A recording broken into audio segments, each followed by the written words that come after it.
Hello, everybody, and welcome to another episode of the Project Infinite podcast, the podcast covering the infinite and ever-expanding multiverse of fandom, from movies, comics, TV shows, video games. We've got you covered.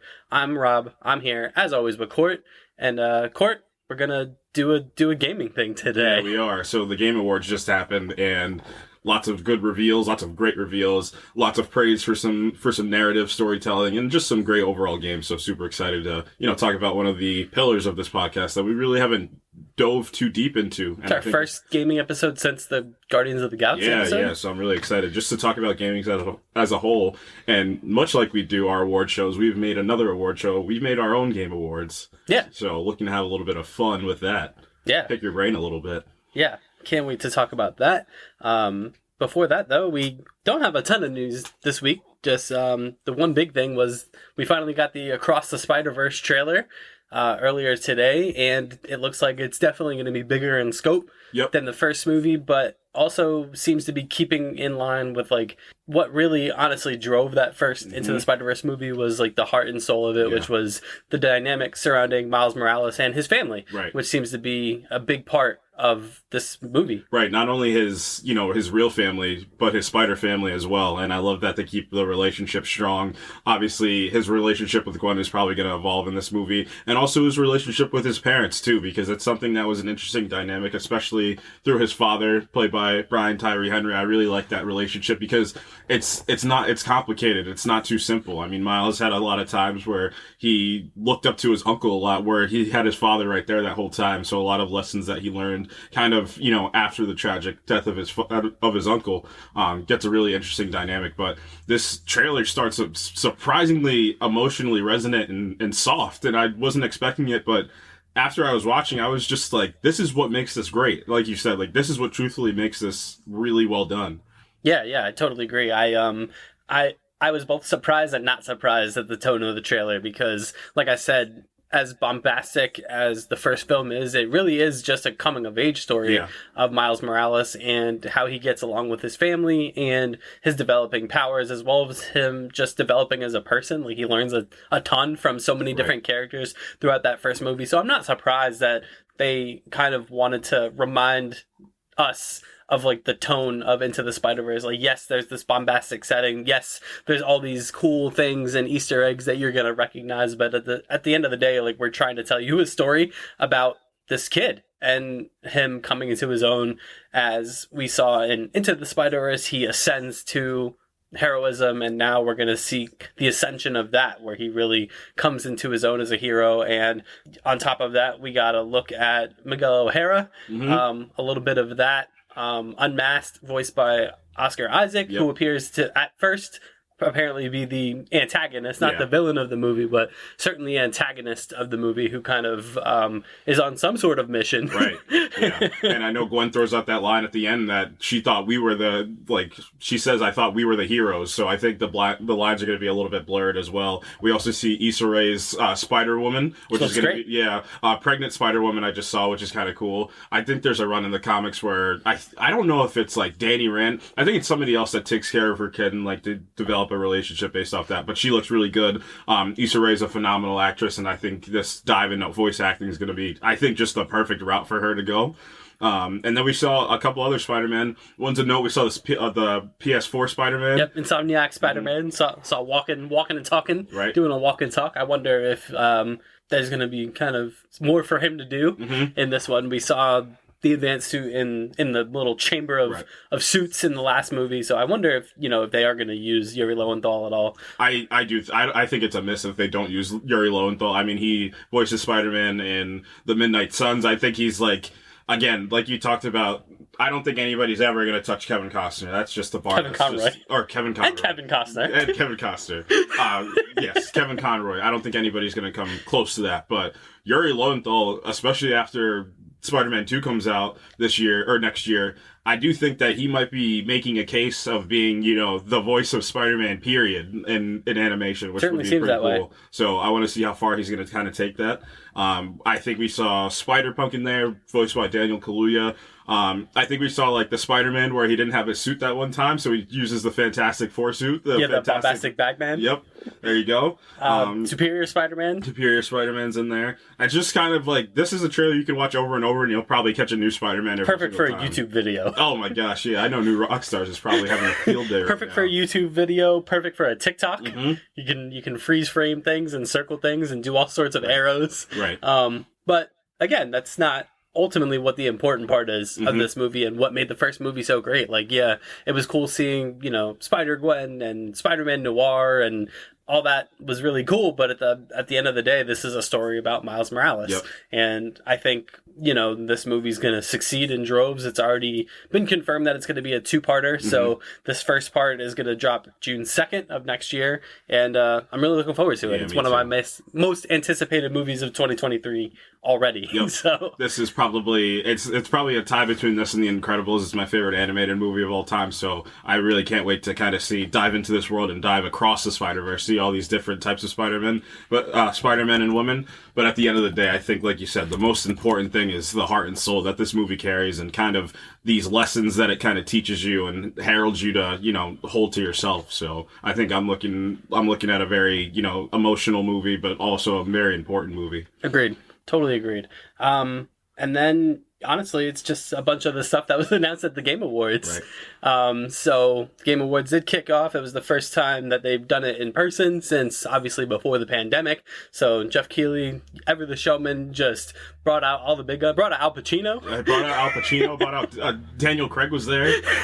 So many people. Yeah, so it was really cool, you know, kind of seeing gaming kind of entering the mainstream. Yeah, that was my biggest takeaway, is that gaming nowadays really feels like a big part of the narrative thread of the world right now, and a lot of those comes through those PlayStation exclusives. Really kind of are the ones that are holding the candle and holding the torch to lead everybody forward, which is really awesome. Yeah, and I mean, also just in terms of like casting for these things, I mean, Cyberpunk 2077 got Keanu Reeves, and that was a big part of the marketing. And now, you know, I guess we can jump into one of the reveals, was that the Phantom Liberty expansion for Cyberpunk, Idris Elba's in this now. Yeah. So he's taking the mantle from Keanu Reeves, and I think that's a really great choice too. It's his voice, I think it is. I think it's his voice and his presence that makes him perfect for a video game. And I do think that actors are going to start going over to these video game franchises, just like they're going over to streaming.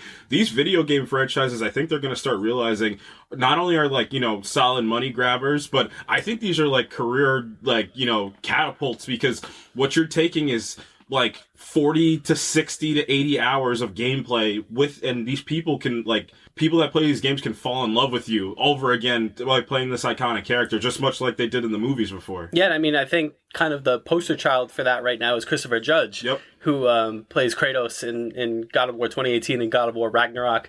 Won for Performance of the Year at the Game Awards, gave just an incredible 8-minute kind of soliloquy acceptance speech that was really, really awesome. I really encourage people to go back and look at that. But it made me rethink things, as far as we talked a while back about the God of War show on Amazon. I would be totally comfortable with Christopher Judge being Kratos in live action. And I think I said that I do think Sonny Soljic is going to play an older version of Atreus. I think they're going to, you know, get a younger actor by the time. But I think we were kind of talking about it off air about what this show could look like. And I think the show kind of does have a solid foundation if they do it this way, and that's using the Greek mythology stuff and his origin as flashbacks, and have the show start in the 2018 God of War era. I think that would be really good, and I think it's going to be more accessible for people like me. Is a perfect example of somebody that didn't play the original games, and then you get here who's playing the games now. I think that'll be kind of really cool to look at. I totally agree. I totally agree. I think the 2018 version is where the narrative thrives. Not that there isn't narrative threads in the first three, they're just kind of a little bit more in the background, because these games got developed at a time where, like, that kind of action slash genre was kind of taking over, and that's ultimately what you wanted. You just wanted a fun time for 13 to 20 hours and then move on to the next thing, and God of War really set the standard for that. But then 2018, you know, much to I guess you can say, questioning was, we're going to go in a more narrative direction. And I mean, the results speak for themselves with 2018, with Ragnarok. And I think that's true. I think if you're trying to do this as a TV show, I think 2018 God of War would be the place to start. And then you kind of tell the God of War 1 through 3 mythos in flashbacks or, dream sequences or whatever the case is. I think that flashback idea, just kind of pinning it like Arrow, is a perfect way to do it, especially on Amazon Prime. And if we've learned anything from the Rings of Power, is that I don't think they're sparing any expense on budget for these shows to kind of create these worlds. So I think this way to present it, like, wouldn't it be cool, like, just the same way that Arrow does it, if, like, his fight with Zeus is backlined by his fight with Baldur, like, by the time you get to the end of it, or, like, his fight with Thor by the time you get to it, like, that would be a really good dynamic. And I think it's gonna get new viewers engaged. Like, again, we're getting this Last of Us show in a month, so thinking about it that way, like, a lot of the stuff that we're going to learn are going to be through flashbacks. I think this is a perfect way to do it too, because some of the things that are going to be presented, like the way he gets his white skin, like all those things, like, I think that's better narratively told through flashback instead of, all together, because the idea of him having his son here and then learning, like, the tragedy of Kratos, I think is a better way than just starting from God of War 1 and then kind of, snaking your way all the way to God of War Ragnarok, and then subsequently, which would, because they're gonna make one more, right? That's probably gonna be, I would assume so, but trilogy it out for the God of War 18 Ragnarok, and then whatever the last one is. Yeah, I would assume so, but so far, nothing's been confirmed by them. And then, kind of going back to like your celebrity piece, so one of the reveals was this crime boss Rockay City, which is just unbelievable. Like, they double down on this celebrity idea. So Michael Madsen, Chuck Norris, Danny Glover, Kim Basinger, Danny Trejo, Vanilla Ice, all part of this game. Right, that's pretty cool. It's basically just a movie, but a video game, which I don't think it's entirely the direction the industry's going, but I think there's room for these kinds of things. Like, we saw this with Until Dawn, kind of had a notable cast, and then they kind of doubled down with that with The Quarry. Right. So yeah, I think there's a place in gaming for these kind of like movies that you play kind of thing. And so I do think that is what the modern age is these are cinematics that are just they're movies that you can control, basically. That's what I think the future of gaming is and modern gaming is. And like I said, the PlayStation exclusives have really highlighted that, and that's why a lot of these narratives can turn these big spectacles and these huge grand adventures, and I think that's what the beauty of gaming truthfully is. I think there's, gaming's fun because it's much like movies where, like, there's room for everything, and we got a lot of that in these Game Awards reveals. The first one I wanted to hit, not the first one, but one of the ones I wanted to hit was this Mike Mignola-inspired Hellboy game. Yeah. That kind of flew under the radar, because I think it was revealed on, like, the Game Awards, like, pre-show. Right. I thought it looked really cool. Yeah, it's giving a lot of Telltale vibes, like a lot of, the animation looks not the same, but kind of a little bit similar. But I think Hellboy's a character that you could really dive into. Hellboy's on that scape with, like, the Umbrella Academy, Invincible, like, that kind of niche of superhero genre, so I think that would be a fun one to dive into a little bit. It looked really cool. Yeah. I mean, Mike Mignola has always been very protective of that character. He popped up last in Injustice 2 as a DLC character, which I thought was really cool, and that looked really neat. And then let's see what else. I'm just kind of scrolling through these reveals. So one of the ones that I was personally psyched about and didn't expect was Hades 2. So Hades, the original Hades, won Game of the Year 2 years ago.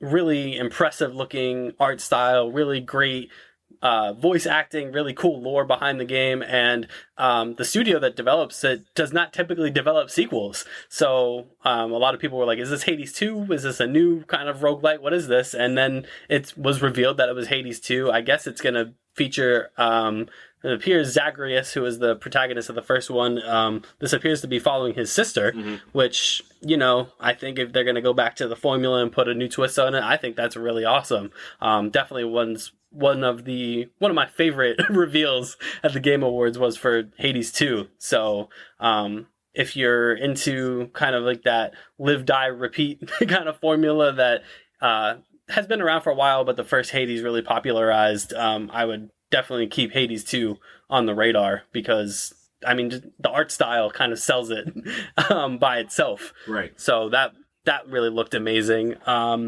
We got a Horizon Forbidden West DLC. much to the surprise of really nobody, because the last Horizon Zero Dawn got a pretty massive expansion, and Forbidden West is no different. One of the big caveats to this, though, is it's going to be PS5 only. So Forbidden West is on both platforms, but the DLC, the Burning Shores, is only going to be PS5, which is a interesting decision. Yeah, I think this is where we're going to start moving. I think the PlayStation 4 is going to quickly be deaded. I think it's about that time. I think that PlayStation, if they didn't already, they're going to reveal like that PlayStation 5 Slim. Like, it's going to be the natural progression of how these consoles work. It's going to be the new version of the console that just came out. It's going to come out, and then the old console is going to start to be, rendered inert. So I think that's the direction we're moving into too. And there's a specific game that I guess the big game from the Game Awards that we're going to talk about is PlayStation 5 exclusive and Xbox One exclusive. So I think this is the future. It's time that and it kind of stinks because of how difficult it is to obtain a PlayStation 5. It's not like a PS3 to PS4 situation where you can buy a PlayStation 4. This is one of the most unobtainable. It's the unobtainium of the gaming world. So hopefully, maybe they change their mind, but I don't think so. I think this is it's tried and true that it's the future of gaming now, and they want to keep the PlayStations and the PlayStation 5 and the Xbox One exclusives and just games that are play on that right now. Just full steam ahead. That we need it on these next gens, like to support like the notion I'm talking about of like how these are these movies. Obviously, you want the movies on the highest resolutions you can get, and you can only get those through the PlayStation engine, the PS5 engine, and the Xbox One engine. Yeah. Like you said, this is the direction we're moving, and as far as the accessibility part of it stinks, but at the same time, like having to develop a game for two different types of generations kind of handcuffs the developers in a way. Like, God of War Ragnarok was incredible, but think of if it was only designed for the PlayStation 5 for next gen, how truly even more incredible that it could have been. So, this is the gaming life cycle is eventually the old fade out and the new kind of take a stranglehold, and Guerrilla Games taking that initiative with Horizon Forbidden West. Squaresoft, I called it Squaresoft. Jesus, I aged myself. Square Enix did this with Final Fantasy VII Remake when they launched the Intergrade expansion. They made the DLC component only PS5. And like you said, a bunch of these big games for next year are only going to be launching on next gen, which makes sense, and hopefully we can finally get to a place where these consoles are more readily purchased and available, so people can get a hand on these things. What else do we got here? We got Ken Levine. So those of you who are not familiar with Ken Levine's work, he is the creator of BioShock, has revealed his next game. It's called Judas. It gave off BioShock vibes, I'll tell you that much. You're a mysterious and troubled Judas. Your only hope for survival is to make or break alliances with your worst enemies. Will you work together to fix what you broke, or will you leave it to burn? So definitely sounds like there's going to be a morality system in play, which is... Love morality system. Love a good morality system. So that definitely seems like that'll be in play. That's kind of a foundational piece of the single-player experience at this point, where you get... your choices dictate your future. I always like that component to things, just to see where you fall. So that looks good. And then I guess really the big three that we can talk about. So Suicide Squad kills the Justice League. So Rocksteady's next entrance in the Arkham averse. We now know a release date. So it's releasing the end of May next year, May 25th, I think it is. And we got a first look at Batman. Yes, the final appearance of Kevin Conroy. I actually did like this trailer a little bit. It's an interesting concept. The question I guess that people have, including myself, is I don't even know the best way to put it. Why it's set in the Arkham universe? Because it feels so separate from what the Arkham universe feels like. Like, this feels a lot more like the Injustice universe than the Arkham universe. That's why I think it's a little jarring at first to see, like, see the Flash, period. Like, to see the Flash and, like, Superman show up and see all these other rogues show up. But I'm glad Tara Strong's still there. And, I mean, obviously, Kevin Conroy's still there. It's his last voice performance as the Batman. So, I'm really hoping they did play a nice homage to him. They kind of stopped the gameplay and then just let him say his iconic line. I really enjoyed that, too. So, again, I think it's going to be great. I think just to hear him one last time is going to be amazing. Yeah, I thought this was incredible, because I couldn't have been the only one who assumed that the last time he did anything Batman related was for multiverses, but apparently not, because having this set in the Arkhamverse, I think, led people to ask a lot of questions about the status of Batman, because at the end of Arkham Knight, he had Batman, for all intents and purposes, dies. Yep. There is no more Batman, and people wondered whether Batman was going to even be in this game. Yep. And we got that answer, and I think it's going to lead to, first of all, an incredible boss fight. Oh, yeah. It's Batman. Like, I think somebody said, I'm finally get to feel what those criminals were talking about in all the Arkham series. I think they could really do something cool with that, like, kind of you as the Suicide Squad being kind of put in like a Predator room situation against the Arkham Batman. Right. But I think narratively, it could be one of those cases where Batman's kind of an early encounter, and then you kind of snap him out of whatever mind control, and then he kind of functions as like Oracle did in the Arkham games, where he kind of, because like the big question is like, how is the Suicide Squad going to beat the Justice League? Right.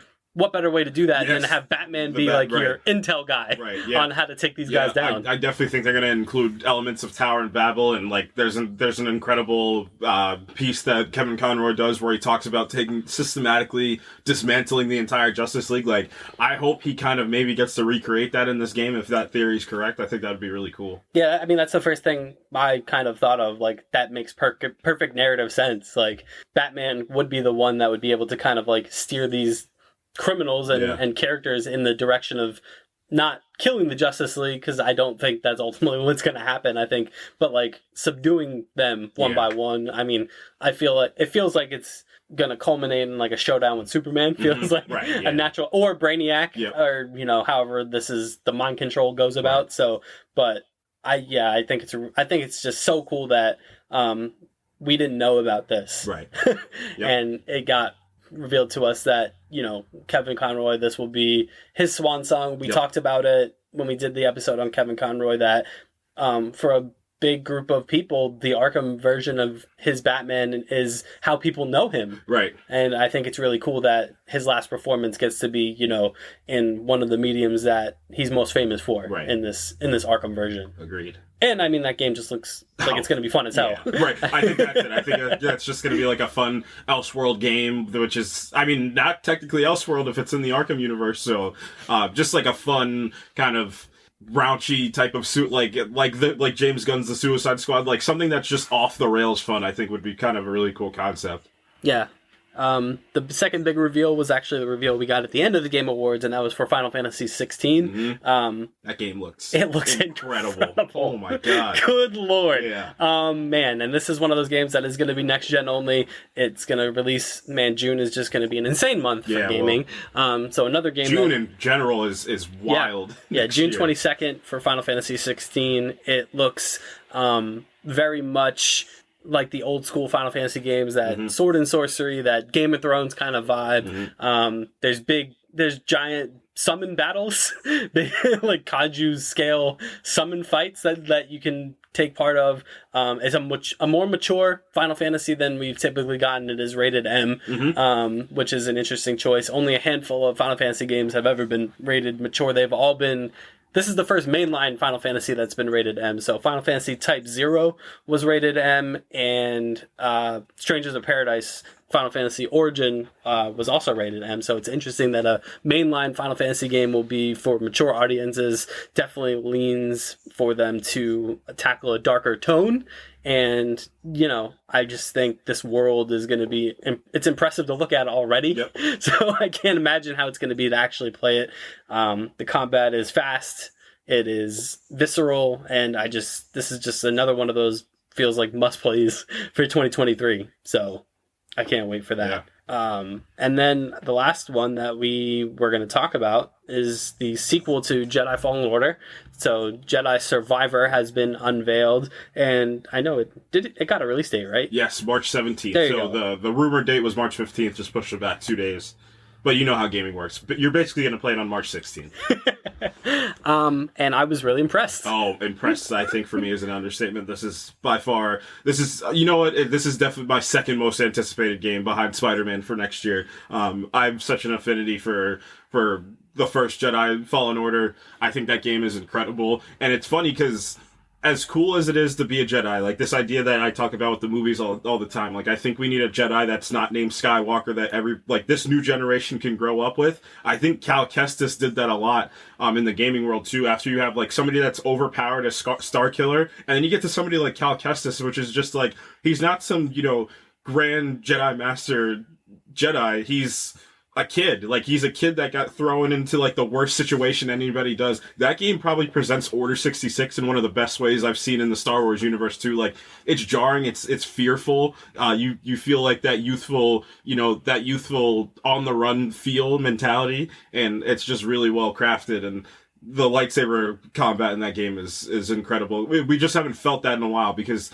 you go through Force Unleashed, and then you go through the Battlefront age, where that's like the backdrop of it. That's not really what Battlefront is. And then you get to this, and it's just like you're getting thrown back into the days of Force Unleashed, which is amazing. So this story follows Cal. It's 5 years after Fallen Order. He looks rugged. Yeah, he looks rough and rugged, which is always a great place to take your character to. And he's kind of what it's appearing to be is that he's the Empire's number one enemy right now. He's like a Jedi outlaw, right? Which is really cool. That's a great concept right there. Yeah, Seer Jinda's back, and she looks like she's guarding the Jedi text, which is pretty cool.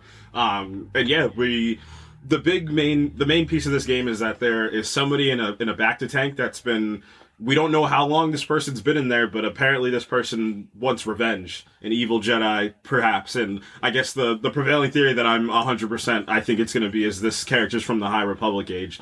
Star Wars has really been into this High Republic. I actually read the first High Republic book, The Light of the Jedi, which was pretty cool concept. And I do think that they're going to, stick true to this, really pumping out all this High Republic content to us over the next couple of years, and it's something that people have kind of wanted, because obviously the Old Republic is such a huge fan favorite in the Star Wars community. So I do think this High Republic era is going to happen, and might as well do it in your biggest gaming IP for Lucasfilms right now. Yeah, I agree. We got a little bit more look at the combat, which looks improved upon. Yep. So it appears that the split lightsaber mechanic is now going to just be a regular stance.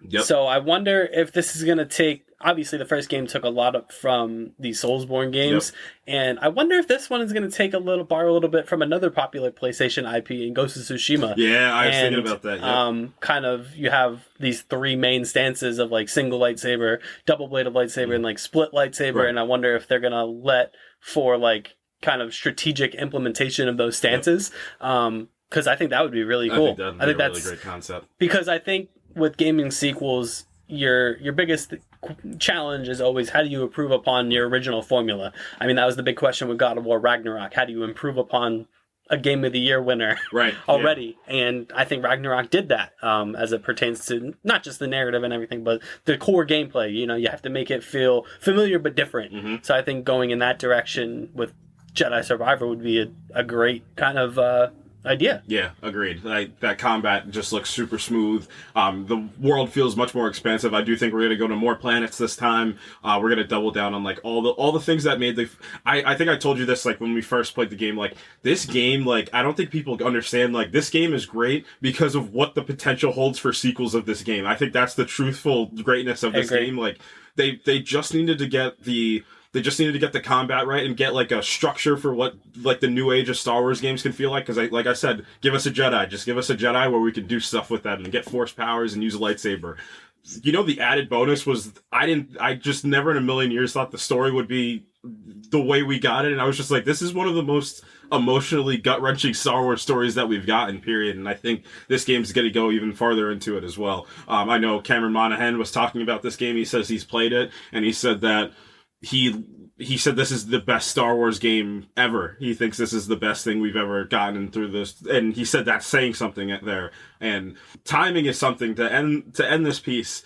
The Mandalorian comes out the same time that this show comes out, so the prevailing theory is what people are talking about is that they did that for the specific reason to get Cal Kestis in The Mandalorian Season 3. And if you would have asked me this like 3 years ago, I would have told you were crazy. But if you asked me this a year ago, I think this is a full-out possibility that he could show up in The Mandalorian. It would have to be like an old version of him, obviously. And I mean, to tie it about how we kind of opened this little segment with like the celebrities in games, it also leans to the ability that if you have something that's, you know, an IP that's on television or in film, you can take from a game and put that character in live action. Right. Like Cameron Moynihan is an established actor. He's a great actor. So I think it's entirely within the realm of possibility that they could put him in live action. He seems to probably want to do it. I mean, he showed up on stage at the Game Awards kind of dressed like Cal Kestis, so he kind of wants to do it, I feel like. I have a feeling that within the next 2 years, we're gonna get a Jedi Fallen Order / Jedi Survivor show announced with Cameron Monaghan. So I think that would be really cool. I think he could really be one of the faces of the modern day of Star Wars too, and I think he'd love that challenge. Yeah, I totally agree. Was there anything else that got shown off that you want to talk about? I think just Death Stranding got a sequel. Death Stranding 2? So that was a big one. Obviously, that game was one of the biggest games. That game came out in 2020 with Ghost of Tsushima, I believe. Those are like the two big games of 2020 I remember. So, and Miles Morales, obviously. So, really cool. Norman Reedus is back. Anytime you get Norman Reedus back to do something, maybe Marvel can give him a call for that Ghost Rider job. But yeah, that was the only other thing that got announced. That was like a big reveal. So. And Tekken 8. Tekken 8 looks great. Tekken and Street Fighter both look really, really fun. Yeah, give us some more fighting games. Here we go. Yeah, I really am impressed with how both those games. Street Fighter especially looks really, really fun. Looks like there's a lot to do. You know, I'm one of those fighting game players that like I play online casually, but like the single player stuff kind of keeps me around. So Street Fighter 6, it looks like there's going to be a ton of single player stuff to do. So I'll definitely be checking that out. And then I guess we're just going to move on to kind of like our own little game awards. Our own game awards. So let's open it up. I'll let you kind of steer this ship. Sure. I'll host this for us. Let's start off with the we're fans of expansion, and let's start off with your favorite DLC. This is very timely that I'm saying this because The Witcher 3 is getting a PS5 re-release this week, and it's coming with all the bells and whistles, including the two giant expansions that The Witcher 3 originally got, Hearts of Stone, and I forget the name of the other one at the moment, but it does those two expansions do everything I want from a good DLC. It isn't just like a cosmetic thing, it isn't just like an extra couple hours of like a thing to do. These are both tried and true long expansions that are well worth the price of admission. Takes the journey and the characters in interesting directions, adds a couple new mechanics, and I think that is really what I want in my DLCs. Apart from, I mean, if I were to be, you know, just on like a cool factor, I've always been a fan of the NetherRealm DLC packs for Injustice and Mortal Kombat. Just the attention that they pay to those DLCs, especially in the Mortal Kombat, when they did their last game, Mortal Kombat 11, with Terminator and Rambo and the Joker, and they got Sly Stallone to do Rambo. So those, just from a cool factor, I think the NetherRealm games, I mean, Injustice had the Ninja Turtles. They had Hellboy, like I mentioned earlier. But The Witcher 3 DLC is like a single player narrative gaming person I really admired. That's a good one. I'm going to cheat and say Spider-Man Miles Morales. Whoa! Not only was this game an expansion upon the last game, even though it's its own disc, it's its own game technically, it's much, much shorter, it was also an expansion from the PlayStation 4 because this was the first PlayStation 5 exclusive. I like that. So I like your reasoning. Using a Catch-22 to you know, negate any naysayers from this. So I think Miles Morales, I enjoy that game. Any type of Miles Morales, I don't know if it's the high from Into the Spider-Verse, but any type of Miles Morales content in the modern day is just really good, and people are clinging on to it a lot. So I do think that in terms of the live action, that in the next couple of years we're going to get a Miles Morales reveal of somebody, and I think that actor is going to be set up for success just based off this game and based off the animated movie too. But that Miles Morales DLC is great. I love his power expansion upon Peter's. I do think they're going to have to double back into Peter's power set and kind of, level them out a little bit, because Miles is just Peter, and then he just has a whole electrical set on top of that too, which makes him even more powerful. But I just like the story of Miles. He's just like, he's this kid that has to face the fact that like his predecessor is the greatest hero of all time in New York City, so like he has to live up to that, and he has to live up to being a teenager as well. So he's got all these trials and tribulations that he has to face, and I think it's really fun. I think he has it's nothing I think is going to top the relationship between Peter and Doc Ock, but between Miles and his best friend turned the villain of the game, I think that's a really good villain reveal too. Yeah, I totally agree. I love the vibe of that Miles Morales game. I love that they do definitely borrow some into the Spider-Verse isms, especially as it relates to like incorporating like the music into certain scenes like that. I love the beginning of that game after the Rhino mission where you're doing, you're getting ready to get your next kind of suit, and that Kid Cudi song plays over the top while you're swinging through the city. Like, I love how they made Miles's animations distinct from Peter's. Just a lot of, again, that could have been one of those things where they just cash grab it and they copy and paste a ton of animations and let it fly. But no, they really put a lot of, this serves, it's less of a Spider-Man Miles Morales as much as like a Spider-Man 1.5. It feels like they use this Miles Morales expansion for a lot of the groundwork that they're going to use in the next game, which I think is really smart. So yeah, that game came out at such a crazy time. 2020 is almost like a blur. Like I did so much and played so many games in 2020 that I almost forget that one because it's short. Like you said, it is more like a DLC, but it really was a wonderful, wonderful experience. Yeah, and it was the first one. It was the first one on the 5 engine. It was the first one exclusively for the 5. It was honestly the selling point of the 5 is like, remember this game that everybody loves, and this is the game? You know that character that just had that movie that everybody loved? We're going to put them together for the first PlayStation 5 exclusive. It's going to be shorter, but here's a nice little shot of this before we double down and get what I think is going to be the game of the year of 2023 is Spider-Man 2. Nice.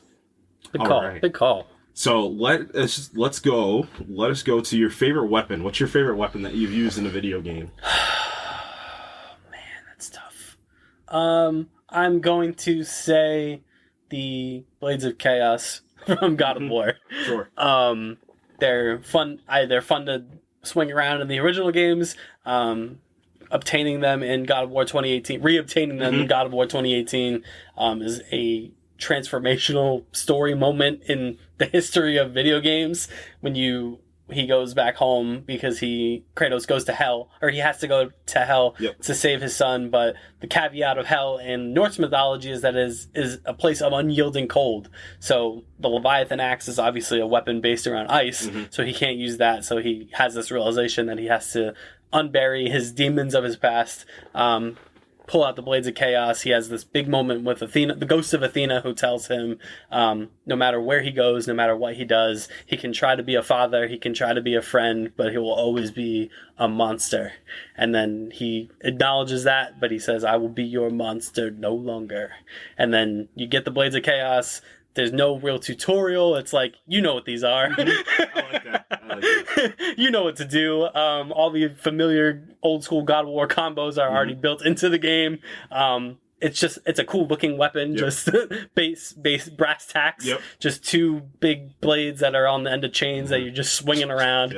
You clear hordes of enemies with them. The Blades of Chaos are incredible design. I was gonna use Arthur Morgan's dual guns, and it's not even like a weapon system that's like exclusive because it's like Grand Theft Auto or but I thought those were really cool. But I'm gonna have to go it's similar reasoning to yours. I'm gonna go with Cal's dual lightsaber because of how important they are to the narrative. I think the through line is like when the weapons are important to like what the story is holding, I think that makes it even better. So if you don't cheat like I did and get the dual bladed lightsaber early on Dathomir, if you do it the right way and you go to Ilum, that whole Ilum sequence, I love that sequence in the game. I think it's one of the better sequences, non-action sequences in modern gaming. But when you get that double like bladed lightsaber, like just like because he's finally coming to terms with his demons and his childhood and like the childhood trauma that he finally faced, and just kind of getting that becoming, you know, he becomes pretty OP when he gets that double bladed lightsaber, but it's just the story behind and the lead up into getting it too. It's one of those situations where it's so satisfying when you get them the right way, when you get them on Ilum.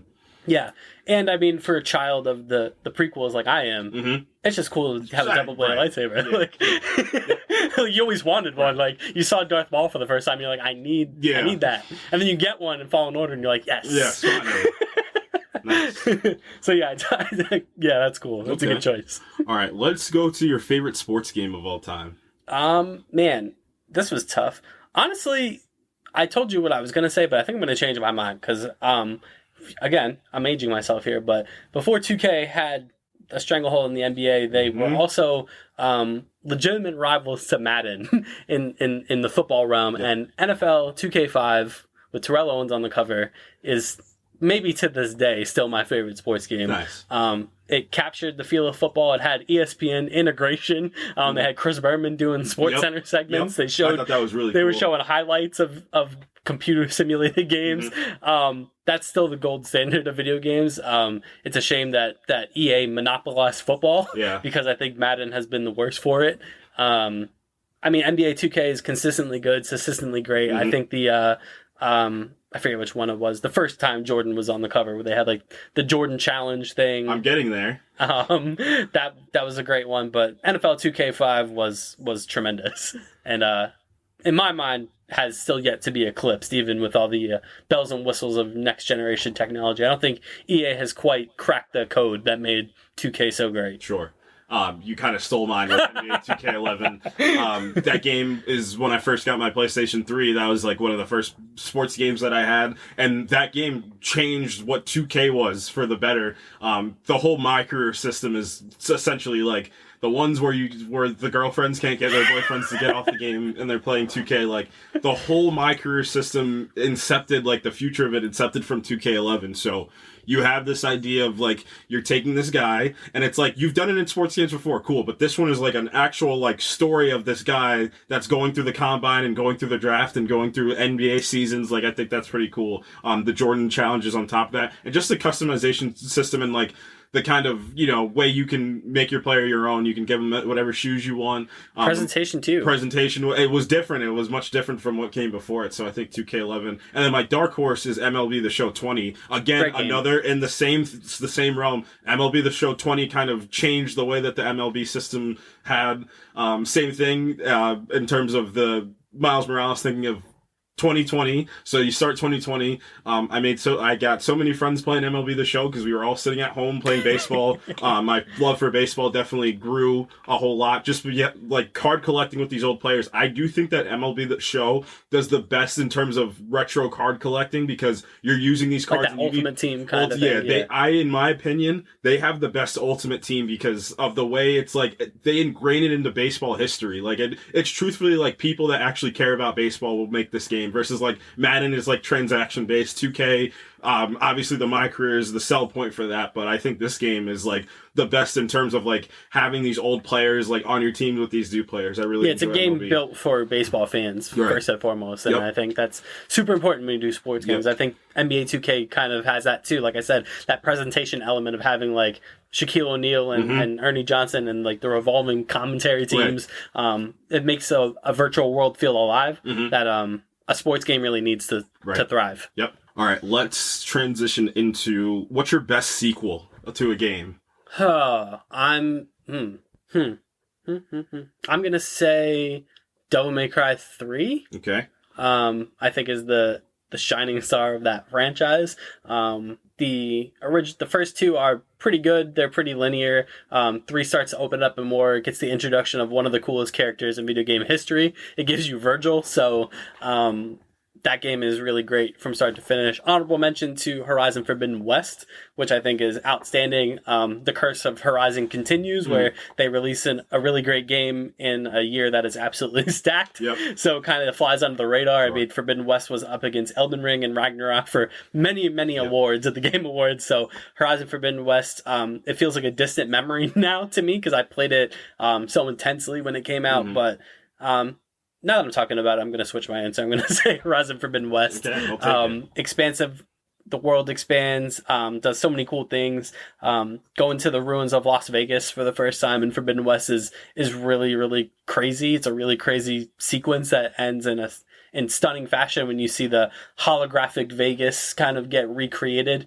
That game is visually probably still the best looking game I've played on a next gen system so far. So yeah, Horizon Forbidden West is tremendous. Nice. I'm going to say Batman Arkham City. I think that might be... Great choice. I think that is in the top 3 of gold standards for sequels to games. You're doubling back on what made the first game great, but also becoming innovative of the system you create to it.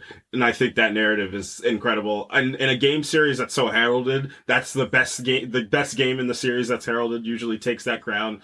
I love how that game is paced. That game is paced incredibly because you start and you get sick of... It's like... quickly you get sick, so there's already a clock on you, but then it's the way it's structured from the sequences you're going into. Like, as soon as you touch into the Ra's al Ghul stuff is when that game really ignites, because you still have all the Batman rogues on top of that, and then you have to deal, because that game easily could have been like another Rogues Go Ahead, but like the whole idea of Hugo Strange and Ra's al Ghul kind of teaming up is like really interesting as well. So I think that game's crafted really well. The combat is smooth.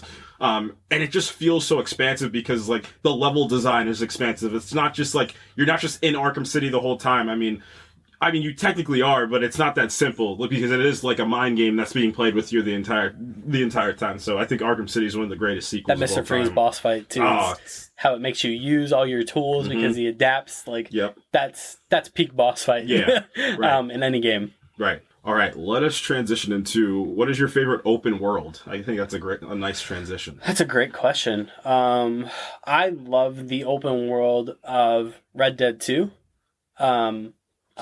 Because you can talk to anybody who knows me with gaming. I'm not a big fast travel guy, so I think Red Dead 2 leans itself to that. Like I can just hop on my horse and ride across an entire map. A big map too. A big map is massive. A world that feels lived in. You can always stumble upon some type of random encounter, or like you'll see some like a robbery happen. Or I remember walking through Valentine and some guy just went through the bar window. There was a fist fight going on. Right. I'm like, that's the type of open world that I want to be a part of. Right. One that feels really lived in, and one that am encouraged to and want to explore instead of just going from mission to mission, Right. I'm going to keep it with the Rocksteady train because I think Rocksteady's nailed the open world, and that's Grand Theft Auto 5 has an incredible open world. I know you're driving a lot, but in terms of it being two-leveled, the driving and, the actual first or third person, whichever you choose to play that game, I think it's really well done. Again, it's like the Red Dead of the modern age. Like, it's a game where it's whatever you want. Whatever you want to do, basically, you can do. You want to go into a convenience store and rob it. You want to do the biggest heist known to man. Like, you can do whatever you want. You can go to the store, buy clothes in that game. You can go swimming you can do whatever you want. And I think whenever Grand Theft Auto 6 comes out, we might be talking about like an open world that might just like rock the state of whatever the open world concept is. But for now, I think Grand Theft Auto 5 and Red Dead Redemption are like the 2 gold standards for like NPCs being like, adaptive to the world itself. Yeah. I totally agree. I mean, a lot of people will throw Elden Ring out there, but like, again, Elden Ring, the world doesn't feel incredibly lived in unless you're influencing it. Right. Whereas like Red Dead, it feels like you could take your character out of it and the world will still run. Yeah. Still be running. Same thing with Grand Theft Auto. Like the world will still run. Like it'll still be it's Los Angeles. Like it'll still just go. Who is your favorite supporting character in a game? Oh man. I'm gonna say this might be controversial but in terms of mechanics, I think Ellie from the first Last of Us game is an incredible supporting character. Yeah. Because nothing annoys me more in games than a supporting character that can't get out of their own way, that affects how I have to strategize. Right. Ellie, for all intents and purposes, is invisible, Yep. which I admire. Right. She's helpful in combat situations. She's funny. She's great. Obviously, a great companion. Obviously, you can make the argument that she's a main character, but in terms of just The Last of Us 1 in that little box, I count her as a supporting character, and she's the best. She's great. That's a great answer. I'm gonna use that same concept of a character that kind of bounces off the main character and like makes them make decisions for the better or worse sometimes, and that's Dutch from Red Dead Redemption 2. Dutch is like, he's the thorn in your side, but also he's a kind of a survivalist isn't the right word. I think he's a get ahead kind of guy. Like, he's got a plan, Arthur. He's always got, Arthur, I got a plan. Like, all times this man has a plan. Whether this lands you in Puerto Rico, when I thought this game was over and I looked at my progress, that was 50% on a beach in Puerto Rico. I really enjoy Dutch. I really enjoy kind of how he views Arthur too. Because Arthur kind of is like this tool to him. Like, Arthur is a guy that can get a lot done in a little bit of time. And that's the kind of guy that Dutch needs. And Dutch is a very much of like a, quick buck type of guy, but he does always have a plan. Whether that plan be good or bad, it helps the narrative, because if we wouldn't have narratives if bad things didn't happen. And I think Dutch is a good epitome of that. Yeah, that's a great choice. I got a plan. Love Dutch, man. All right. What's your favorite childhood game? Oh, this is a game that I've been hanging on to because I didn't want to overwhelm the categories with everything I could pick from this game. Final Fantasy VII is a transcendent experience of my life. Yep. This game came out in 1997. I played it a little bit after that. I think I might have been 10 or 11 the first time I played this game, and I couldn't wait to get home from school every day and keep playing it.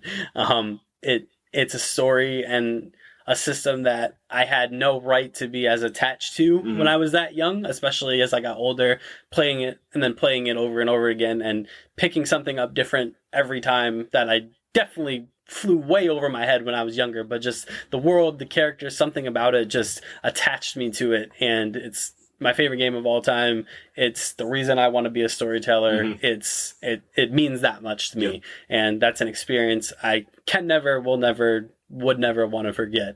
That's a great answer. I'm gonna pick Infamous. That's so funny hearing you say that. I love that game with every part of my soul. I love that game. I think it's because I did love superheroes my whole life. And that game essentially is like a non-Marvel DC, but it's still a superhero at the end of the day. That game is tremendous. Again, it gets forgotten about. If you told me there needed to be a game that was remastered with the next gen, that is the number one game on my list that needs to be remastered. 1,000,000% agree. Yep, especially the system that it uses. So it uses the decision-based system where good or evil choices, and I think that's phenomenal. That story's really interesting too. Kind of the end of the world happened in that game, and you drop this superhero in the end of the world, and you kind of see how they adapt to everything and the choices that they make. The reveals in that game are really well done. The combat system's pretty cool. The evolution of your combat, I think, is really cool, and I think the culmination to get to that last part, I think all the powers you kind of amass over that time, I think it's really interesting and it's really well crafted. I love that game. That was a game I used to play. I played that game 4 or 5 times, and again, you're playing 2 different games essentially based on the decisions that you make too. Sucker Punch, stop working on Ghost of Tsushima and make an Infamous game. Make another Infamous game. Remake the first one, and then we'll go from there. We will go from there. I love Infamous so much. Man, that's such a great game. Owned my life for a while when I was a kid. That's a great game. All right. What's your favorite fighting game? I'm going to... It's a toss-up between Injustice and Dragon Ball FighterZ. I'm going to go with Dragon Ball FighterZ just because thank God. I can sink hours into that game. It's the only fighting game that I ever routinely played online. It captures the feel, the spectacle of Dragon Ball. It looks like the anime.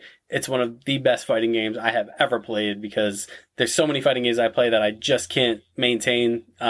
But this one I can play for hours and never get tired of. The special moves feel special. All the characters are awesome. It gives you the best of what Dragon Ball is. And man, I love that game so much. Yes. I'm going to say Injustice, so thank God you said that. Again, just being a superhero fan, getting the versus mentality in that on a prolonged scale, and the story's really well done. The story's so great is that it expanded into comics. You only got that twice. You got that with Harley Quinn, and you got that with Injustice, so something was working. And yeah, just this idea of an evil Superman being prompted in the way that it goes about too. So yeah, I'm going to go with Injustice. I think that game's awesome. Using all these characters. You got to learn all these characters, what ticks for some of these. My brother used to kill me with Superman all the time, just with the laser beams for hours, and I couldn't stand it. But and as I mentioned, the DLCs are... the DLC packs are phenomenal. Right. Sure. Ninja Turtles, not RoboCop, RoboCop's MK, but TMNT, Hellboy, just a bunch. They added some MK character. Black Lightning was added. Lightning, yep. Right. Yeah. All right. So I think let's ramp up into the last couple. So let's do your. I know I'm gonna save the final boss for probably the second to last one, because that's that's the biggest piece of gaming is the final boss that you beat. Let's do. What is your favorite cinematics in a game? Oh man, I'm gonna say it's gotta be. I mean, the whole game is essentially cinematic. It's God of War Ragnarok. Yeah. Maybe it's fresh on my mind because I just finished it and it was an incredible experience. But I love the camera style, man. Yeah. I just can't get over it. Shoot it in a one take is just incredible. It's like watching a movie that I'm allowed to be a part of. It's so cool. The story moments, the cinematic moments are absolutely the highest of highs, and the ending of God of War Ragnarok felt it. It invokes that like Avengers Endgame feeling of like it's a final battle that feels like a final battle. Mm-hmm. Like I feel like I'm part of like a legitimate war at the end of it. Man, yeah, God of War Ragnarok, incredible. Nice. Knights of the Old Republic. Those cinematics are you don't even play the game. Just watch the cinematics. Like go on YouTube, just find the 4K restoration of them on like 2160p. Like it's insane. Like for all you people that want like the certain like niche for Star Wars, I think that's what you're talking about is what you want, and like they nail that, and they nailed that in like the mid 2000s, which is even crazier on top of that. So I throw that on as like its own like universe piece of Star Wars sometimes. So I really love those cinematics in the Knights of the Old Republic, especially once you get to the section with the twins. Like it's just shit. It's perfect. I can't wait for that remake. Oh yeah, even though it's going to be 100 years from now, but no. Mm-hmm.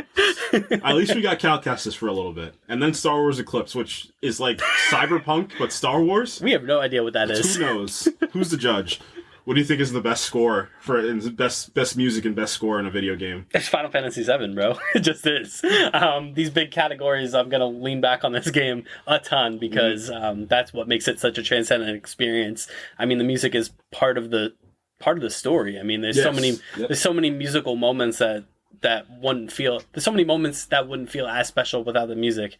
I think Final Fantasy VII Remake doubles down on that with this kind of dynamic music system where you fight a boss or you fight an enemy and the music ramps up and then settles back down after you finish it. I think Square knows that the music of that game, I mean, all the Final Fantasy games are spectacularly scored, but 7 in particular just has some incredible music that the game wouldn't feel the same without the music. And that, movies, TV, video games, that's the kind of identity of a great score is things wouldn't feel the same without it.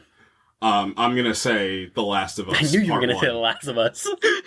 Man, and you know what part I'm talking about. There's 2 parts specifically, but for me, it's the idea that your score's not supposed to like power over anything. Exactly. What your score is supposed to do, and this goes for movies and television as well, it's supposed to be an accompaniment, and it's supposed to be this system of subconscious feeling. That's what it truthfully is, and I think The Last of Us nails that absolutely perfectly. And then I guess we can just go right into the next category, the most heartbreaking sequence in a game. And if you don't mind, I'll just lean right in. And that's easily the Henry and Sam sequence in The Last of Us Part 1. It's just burned into my brain. Like, I will never forget that sequence. And I played that within the last 3 months I did that. And it's just never going to leave me. It breaks my heart every time. It's just it's the understanding, because it's where Henry is at when you meet him. Not Sam, like Henry himself, where you meet him and like what he divulges into. It's just the quickest flip happened, and then that's what he turns into. And what I love about it is how it reflects off of what Joel is. Like, Joel throughout the whole game sees people he could have been. He sees Bill, that's what he could have been. He sees Davey, that's what he could have been. He sees Henry, that's what he could have been. Like, all these people is what he could have turned into. And I think that Henry was the one, and I didn't think about it until just today. Obviously, Henry's a comp for Joel and Ellie, but I think for Joel, it was a lot of what him and Tommy were as well. Like, I think that's the thing that might have got him as well, is like, and then I think it's the flow to go into Tommy after that too. Like, it's just so sad to see, like, all the things he was fighting for, like, at the end of the day, he was fighting for his little brother this whole time, and it kills you. Like, legitimate good moment. Like, it's one of the few, like, legitimate good moments that Joel has. Yeah, it's just for a second. Doesn't have to, he's not worrying for a second, he's just reminiscing with another guy that's not trying to kill him for a second. It's absolutely brutal. Yeah. Again, I'm gonna have to go to Final Fantasy VII.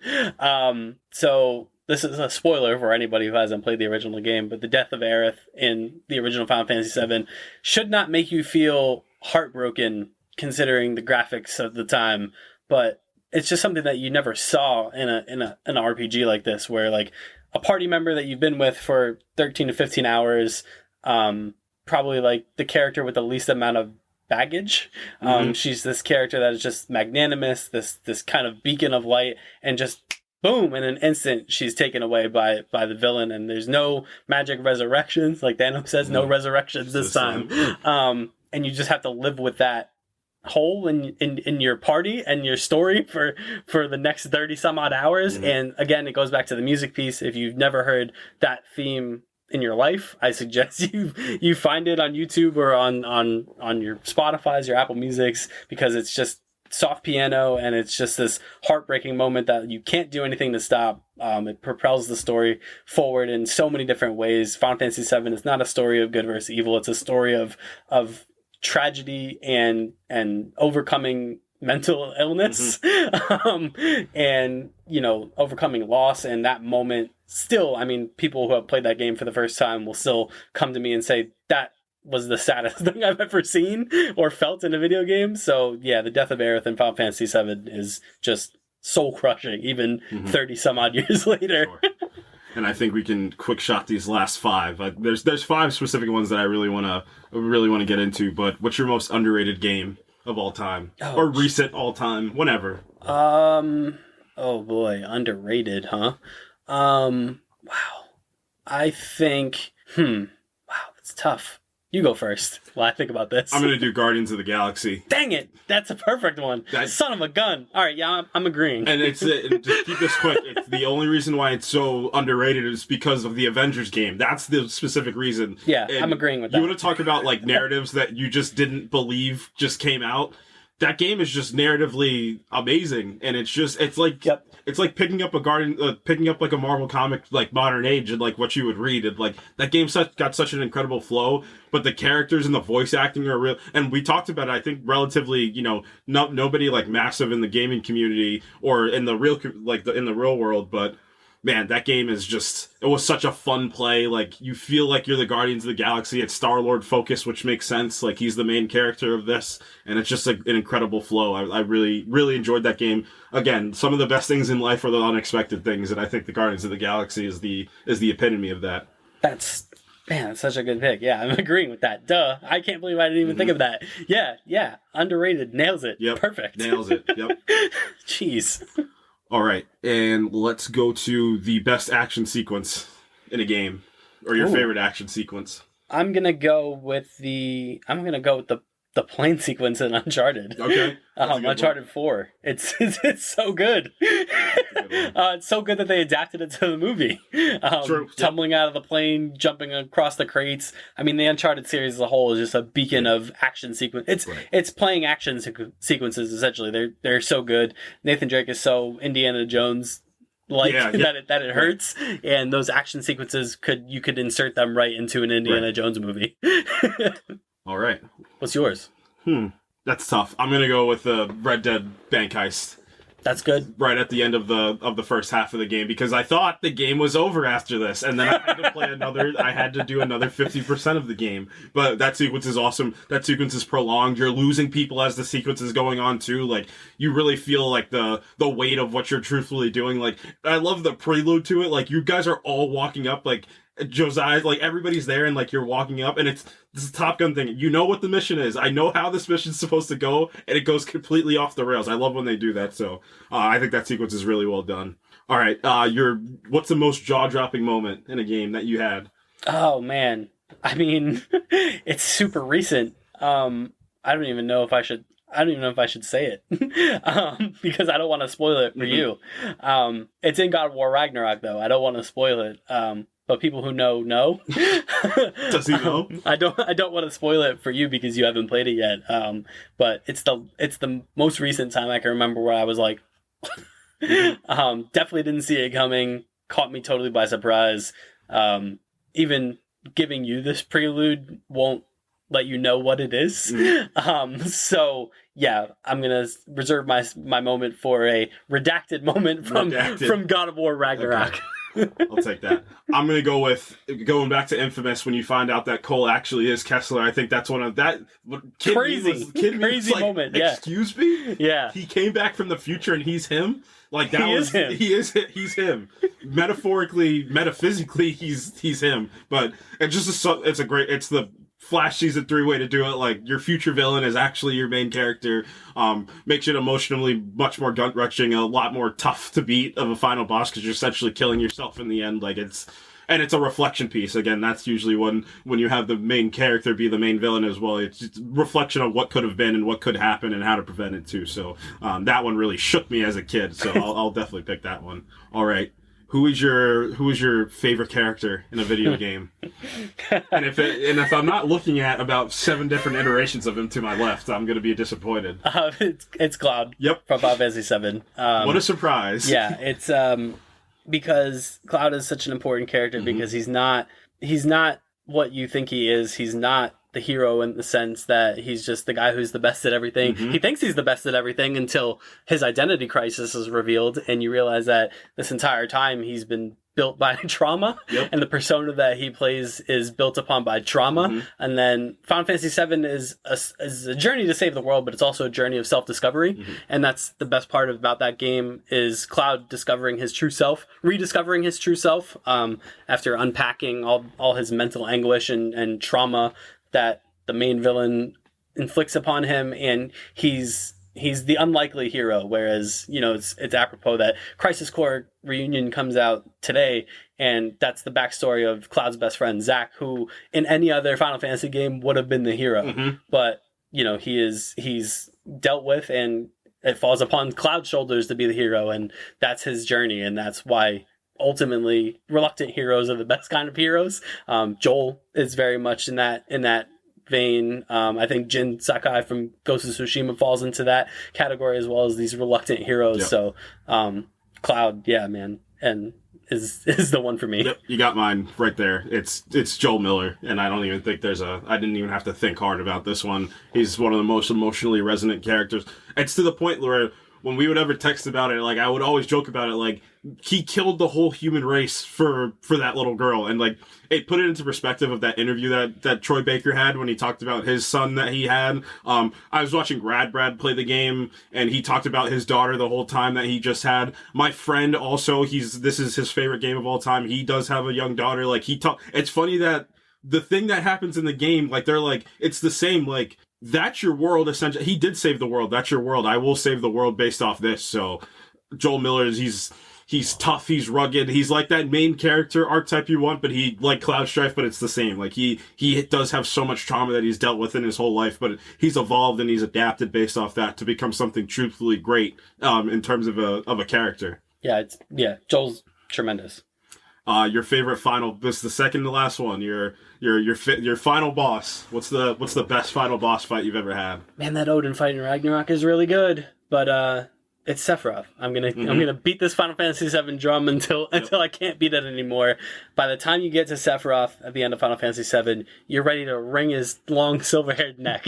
Like, I'm sick of you. Yep. You've taken everything from this entire group. You're just the worst. You're the worst, and you're gonna get dealt with. Right. Okay. And that's what you want in a final boss. Like, the ramp up. Like, you just want to get to him. Like, you're ready. Right. And as every good boss fight is in an RPG, it's multiple stages. Like, you think you got him, and then he resurrects, and then you finish his final form, and then you dive into Cloud's mindscape, and the game literally ends. It's like the first cinematic ending of any video game where, like, you're in the battle system, but it's one-on-one Cloud and Sephiroth, and you just hit 2 buttons, and Cloud unleashes his ultimate attack and ends the game, and erases Sephiroth from not just the world, but his own memory as well, and that's, again, goes back to the mental anguish piece, and that's what the story of Final Fantasy VII is it literally ends in Cloud's mind, where he defeats Sephiroth once and for all. Right. Because he will never be a memory, as he's quick to remind people. Gotcha. I'm going to do the Spider-Man PS4 final boss fight. It's really good. Incredible. The landscape they do it on the building, I think, is a really innovative way to do it. And it's just it's much like how Cloud and Sephiroth are, or you go to even Ra's and Batman in the Arkham games, like, or Joker more specifically, but you go to this, it's the same thing. It's like his mentor this whole time turned out to be this supervillain, and it's just, he betrayed him. Like, not only did he didn't like physically betray, he emotionally and mentally betrayed him to his core. Like, this is a guy, like, he's a reflection of Peter, like this dirty guy that has the power to do something great, but he used it for the wrong reasons, and he used it for personal gain. But also, he's a tragic villain because you kind of want him to get his limb. Like, he is essentially dying or losing the use of his arms and legs. So you do want him to, have these things as Peter's mentor. But the way that final fight is crafted is just like, it's inspired, the way they do it, and just launching into like the cinematic confrontation at the end where he tells him, like, you knew this whole time. Like, it's so well done. It's incredible. It's amazing. Yeah. And just the fight itself. Oh, the fight super is sick. Right. Yeah. Running across the building. Right. Up and down the building. Oh my and doing gosh. all Yeah. that stuff. And I think they could go even bigger and better for Spider-Man 2. And that leads me into the last category, the most obvious category, the best video game of all time. I don't even have to say it. It's Stray. It's Stray. And here's why. No, it's Final Fantasy VII for me. Like I said, I saved these big categories for this game. It's only gotten better. Yep. I mean, through the remake project has really exposed it to a new generation of people in a way that it hasn't been before. I think this story more than speaks for itself. The characters are iconic. The music is iconic. It is the shining star of a franchise that has now expanded past 16 games. Yep. It's the one that everyone goes back to. It's a testament to the group that they were like, hey, 25 years later, let's remake this thing that is our pride and joy. Like, it's a daunting task to dive back into that, and Final Fantasy VII Remake more than speaks for itself. It was an incredible experience, and the original more than holds up to this day. And I can't wait to dive into the future of this franchise through Crisis Core Reunion, through Rebirth, and the final game of the trilogy, the unannounced final game of the trilogy, which is going to cap off sometime in the next 5 or so years. Right. So, yeah, it's Final Fantasy VII for me. I'm going to go The Last of Us Part 1. It's just the most human story, and I guess the big theme of this is the games we're picking are these human stories, and I think this is the most human of all the stories. It's this tale of this guy that loses his daughter and gets the most unbelievable thing, and that's a second chance to get that daughter back, and you have the backdrop of the end of the world, and again, cool, you're killing zombies, you're going after these militia groups, who cares? It doesn't matter at the end of the day. What matters is the relationship base in this game, and it's just, narratively, I think it's one of the strongest games that's ever been presented. To your point, as a TV show, this game might play even better because of the way you can kind of pace out a TV show as well. It's just the humanity behind the show is just, it's so just great inspiring. That the zombie apocalypse is just a backdrop. Right. It's a story about people. The zombie stuff is just a backdrop. It's not uber important to the story. Yeah, it's just roadblocks essentially. It's just in the combat, setting. Yeah. It's just the world that you're put in. But the characters are incredibly written, and I can't wait to see what that show has in store for us a month from now. Yes. Yep. And I think that'll do it for us. Yeah. Rid them socials, man. Yeah, at Twitter. On Twitter. At the Twitter.com. At the Twitter, twitter.com / no, it's at Project INF_pod on Twitter. It is, we're on Facebook. Mm-hmm. We're on Apple, Spotify, wherever you can get your podcasts sent to you every Wednesday or Thursday or whatever day it is that we do these. Yeah. We're on Instagram. At the Project Infinite Pod. Thank you very much. And next week, we're going to talk about Avatar, finally. Yes. Can't wait. The early reviews have come in and they are looking... It's already nominated for a Golden Globe. Right. And it's not out yet. So we're going to get ready to dive back into Pandora next week. Until then. I can't wait. From the Miles Morales of the podcast. I didn't say careful. That's why I said that. I snuck it in. That's why. That's tough. Be quicker than that. Well, we gotta go, man. Yeah, we gotta go, man. We'll see you next week for Avatar: Way of the Water. Goodbye. Peace.